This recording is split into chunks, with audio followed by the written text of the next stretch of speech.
Bismillahirrahmanirrahim. Assalamualaikum warahmatullahi wabarakatuh. Salam jumpa semuanya pada diskusi 8 topik 3 Sejarah dan Filsafat Matematika dengan dosen pengampu Bapak Dr. Kartono SPD MSI.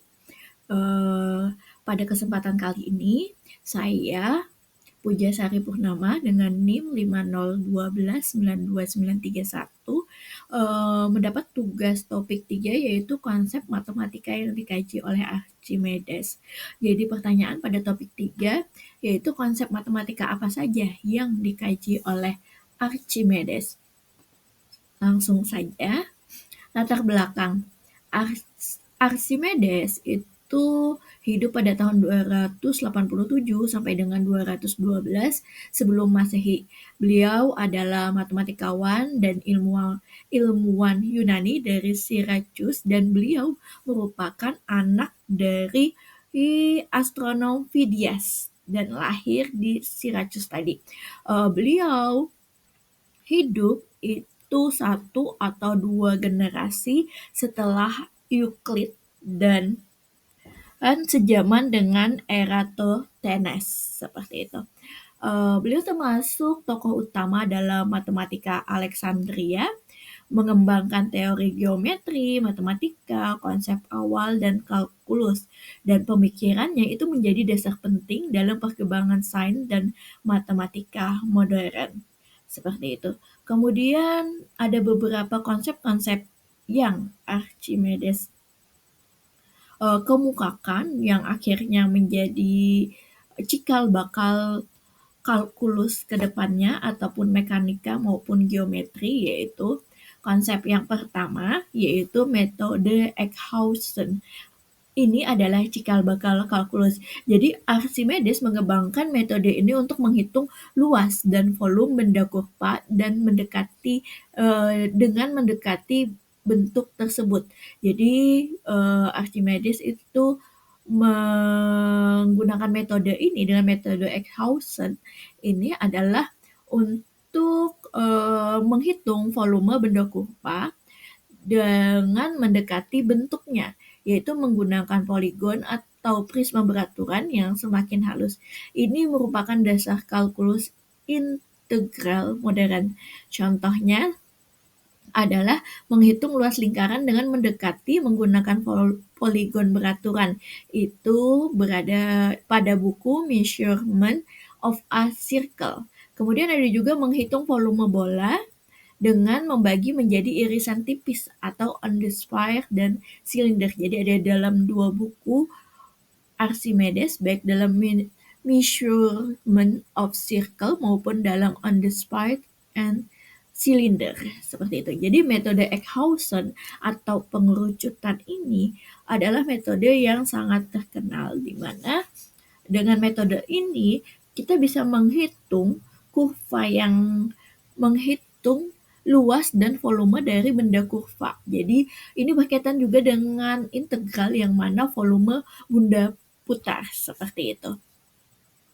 Kemudian konsep yang kedua yaitu geometri benda kurva, yaitu Archimedes menentukan luas dan volume bola, silinder, dan paraboloid. Dalam karya On the Sphere and Cylinder, ia menemukan bahwa volume bola sama dengan 2/3 volume silinder yang mengelilinginya. Archimedes itu menghitung luas dan volume benda geometri kompleks. Volume bola beliau temukan yaitu 4/3 VR pangkat 3. Ini berada dalam catatan On the Sphere and Cylinder, dan juga luas permukaan bola 4 VR kuadrat. Dan volume silinder dan kerucut, Archimedes itu membuktikan bahwa volume bola sama dengan 2 kali volume kerucut yang memiliki tinggi dan radius yang sama. Dan parabola atau hiperboloid dalam on the conoid dan spheroid, ia menghitung volume paraboloid dengan metode Eckhuizen yang pertama tadi. Jadi Archimedes itu mengemukakan beberapa menemukan rumus luas dan volume dari sebuah bola, silinder maupun paraboloid yang tertulis dalam bukunya. Kemudian, konsep yang ketiga adalah penemuan nilai V. Jadi, Archimedes memperkirakan V atau rasio keliling terhadap diameter lingkaran dengan metode Eckhousen tadi, itu menghasilkan batas bahwa nilai V itu berada di antara 3/10/71 dan kurang dari 3/10/70. Atau biasa juga dikatakan bahwa nilai V berada di antara nilai V lebih dari 3/10/71 dan kurang dari 3/1/7 seperti itu, atau sekitar 3,1408 sampai dengan 3,1429. Ia menggunakan, jadi ketika menentukan nilai V itu menggunakan poligon 96 sisi untuk pendekatan ini yang lebih akurat daripada perkiraan sebelumnya.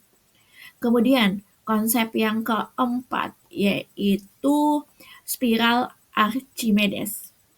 Jadi dalam on spiral, Archimedes itu mendefinisikan spiral R sama dengan A theta, di mana R itu adalah jarak dari pusat, kemudian theta itu adalah sudutnya.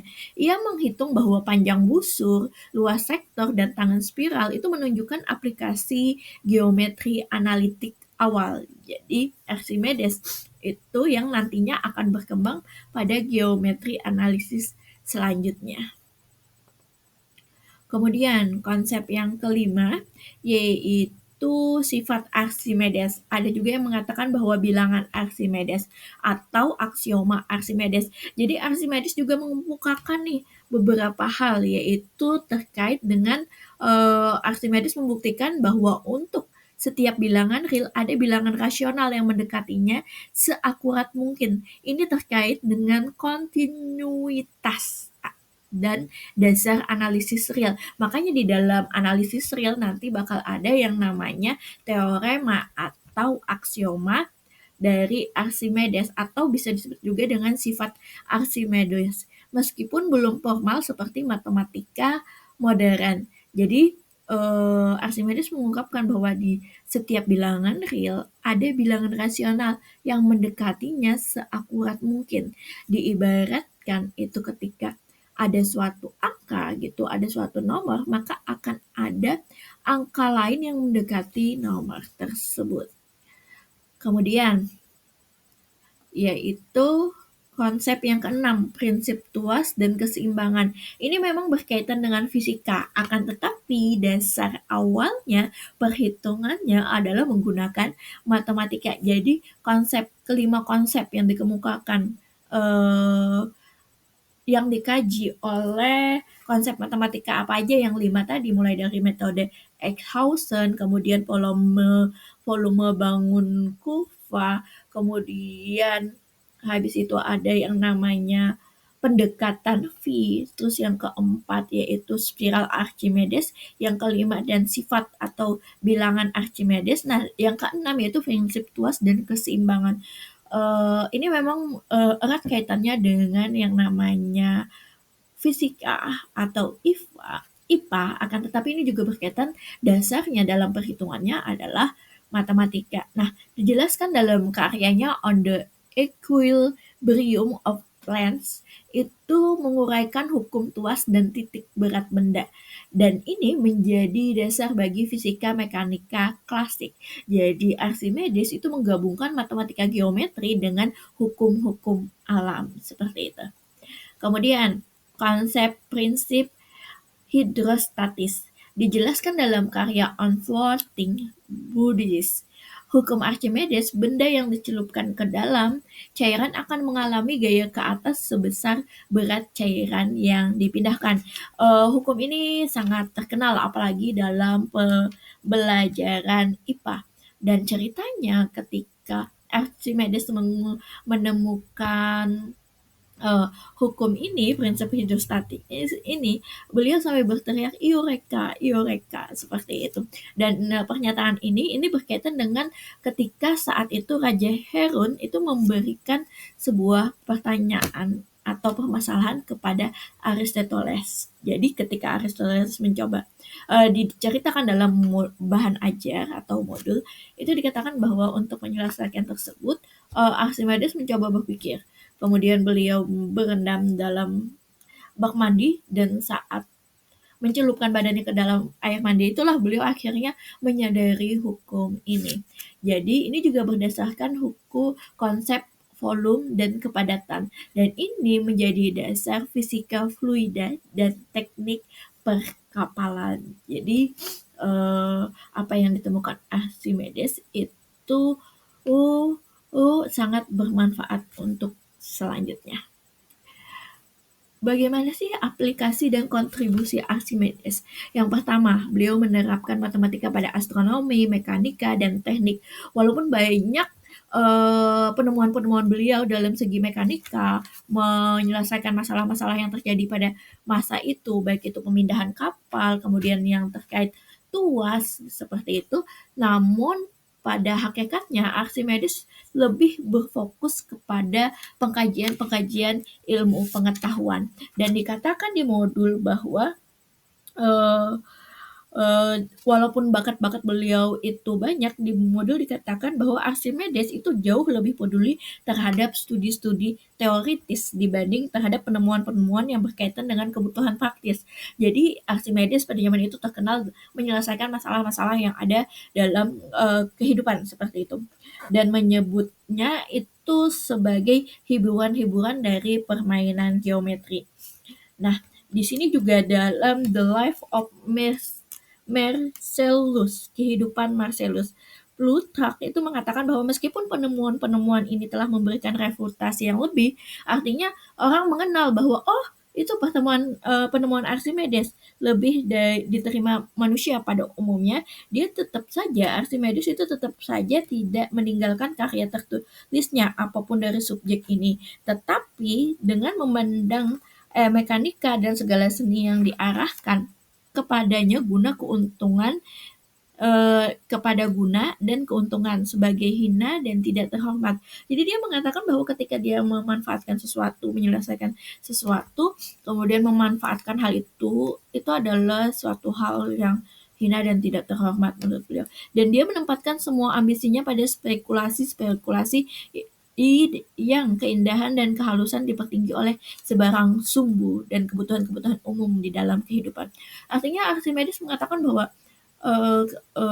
kalau yang saya tangkap dari kalimat di buku ini, Archimedes ingin mengatakan bahwa ketika kita bermanfaat atau kepada orang lain, kita tidak bisa memanfaatkan itu sebagai sesuatu yang membuat kita terkenal atau terhormat. Jangan, intinya tetap mengkaji ilmu, tetap membantu sesuai dengan kemampuan yang bisa dibantu.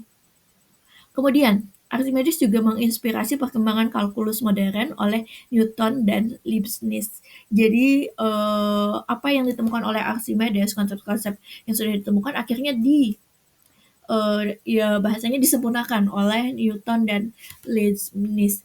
Dan Archimedes itu juga berkontribusi menjadi landasan bagi mekanika klasik dan fisika modern. Kemudian juga menyatukan teori dan praktek matematika dalam penelitian ilmiahnya, seperti itu. Kemudian perbedaannya Archimedes dengan Euclid ini yang saya baca dari bahan ajar, bahwa tidak seperti Euclid dengan karya terkenalnya yaitu Elemen, karya-karya yang mengabadikan nama Archimedes itu tidak pernah populer pada zaman kuno. Euclid itu menyusun materi yang ada menjadi risalah yang sistematis yang akan dipahami oleh sebarang siswa terdidik. Jadi Euclid memang menulis secara runtun agar pelajar atau siswa bisa memahami pengetahuan-pengetahuan yang dia temukan seperti itu. Sedangkan Archimedes itu bertujuan untuk menghasilkan risalah-risalah lingkup terbatas yang dialamatkan bagi para matematikawan terkemuka saat itu. Artinya Archimedes itu menyusun buku atau menulis buku yang mana harapannya adalah para ilmuwan-ilmuwan matematika lah yang mencoba menyelesaikan dari permasalahan yang tulisnya seperti itu, berbeda dengan Euclid. Kemudian kesimpulannya adalah Archimedes itu mengembangkan berbagai konsep matematika seperti geometri, bidang, dan ruang. Yang kedua, prinsip keseimbangan dan tuas. Dan yang ketiga, metode exhaustion atau di sini dikatakan juga exhaustive. Dan metode ini merupakan awal dari kalkulus. Kemudian yang keempat yaitu prinsip hidrostatik. Konsep-konsep ini itu menjadi fondasi utama perkembangan matematika dan sains modern ke depannya. Dari Archimedes, kita belajar bahwa contoh brilian dari matematika yang tidak hanya menemukan rumus, tetapi juga mengembangkan metode yang ketat dan mendalam untuk membuktikannya, dan menjadikannya jembatan penting dari geometri klasik Yunani menuju konsep-konsep modern kalkulus. Artinya, Archimedes adalah ilmuwan yang kreatif, yang brilian, tidak sekedar teori tapi juga mengaplikasikannya dalam memanfaatkan ilmu-ilmu teori-teori yang dia pahami itu untuk menyelesaikan masalah-masalah kehidupan yang ada. Demikian yang dapat saya sampaikan terkait topik 3, yaitu apa saja konsep matematika yang dikaji oleh Archimedes, yang disajikan oleh Archimedes. Seperti itu. Ini sumber referensinya. Saya ucapkan terima kasih. Saya memohon maaf jika ada salah kata ataupun salah informasi ataupun salah pengucapan, terutama dalam pengucapan buku-buku karya Archimedes yang berbahasa Inggris seperti itu. Saya mohon maaf. Saya membuka selebar-lebarnya masukan, saran, kritik dan tambahan informasi dari teman-teman sekalian apabila ada informasi yang terlewat oleh saya. Demikian yang dapat saya sampaikan. Terima kasih. Salam jumpa. Semangat, sehat selalu, sukses untuk kita semua. Wassalamualaikum warahmatullahi wabarakatuh.